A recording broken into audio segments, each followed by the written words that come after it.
yn rhan o taith hirach. Mae'r ysgolion sydd yn cymryd rhan yn rhaglen addysg Gwyrddni arno fo lle. Mae'r taith wedi cychwyn gyda gweithio yn yr ysgol. Fydden ni'n cynnal cynulliad cymunedol ar yr Hinsawdd yn yr ysgol. Felly fydden nhw'n cael cyfle i trin a trafod a meddwl be yn fwy da ni angen bod yn gwneud fel cymuned i ymateb i newid Hinsawdd. Dyna chi'n cael heddiw mewn ffordd ydy cyfle i fynd rownd a gweld yr holl bethau sydd yn... Wel, dwi'n deud yr holl bethau, dim ond rhai ohonyn nhw ydyn nhw. Wrth cynllunio'r diwrnod yma, da ni wedi gorfod gadael llwyth o bethau allan achos o'na jyst ddim amser i fynd rownd yr holl bethau. A da ni'n mynd â bobl ifanc o gwmpas rhai o prosiectau ni. Ond y bwysicach na hynny, da ni'n dangos yr ardal iddyn nhw a beth sy'n mynd ymlaen yn yr ardal. A hynny'n cyd-destun newid Hinsawdd. Pan da ni sôn am newid Hinsawdd, yn amlwg bobl ifanc ydy'r dyfodol. A be da ni'n drio dangos iddyn nhw, a dim pregethu iddyn nhw, be sy'n o'i cwmpas nhw, be sy'n mynd ymlaen o'i cwmpas nhw. Ac yn fwy na ni'n pregethu bod nhw jyst yn cael gweld, a gweld i ardal nhw drwy llygyd chydig bach yn wahanol gobeithio. Le fyna.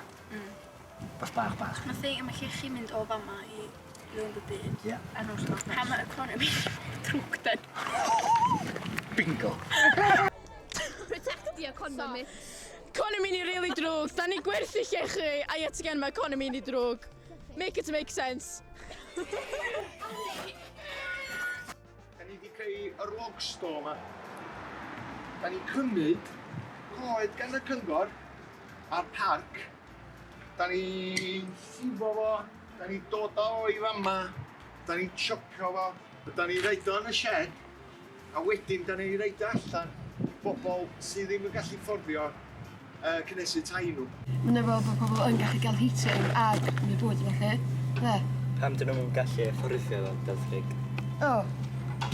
Like the bill cost of prices o pethau yn mynd i fyny loads, ac bydd pobl yn gallu fforddio dim byd yn diwedd. Da ni wedi sôn chydig bach be mae'r gwaith dref weld yn neud a sut mae yna cysylltiad rhwng gwaith da ni'n neud yn natur a hefo pobl a newid Hinsawdd.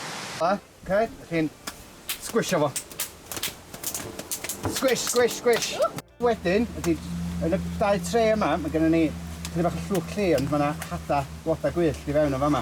So, da ni'n cwbod da ni'n neud ydy jyst mynd blop. Ni'n neud cystadleuaeth taflu bom hadau, seed bom, wedyn mae'r enillydd yn cael mushroom. Ceitad!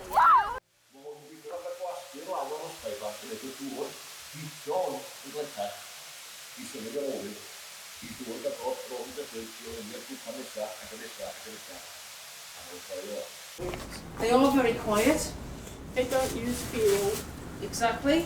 So mae'n bwysig iddyn nhw wneud siŵr bod gennyn nhw rhai sy'n special sy'n gallu cadw prisio electric i lawr ac yn para'n hir. So os gennych chi rhywun adra neu nain y tais a falle a mae bulbs nhw wedi mynd, dedwch nhw ddod i fewn iawn.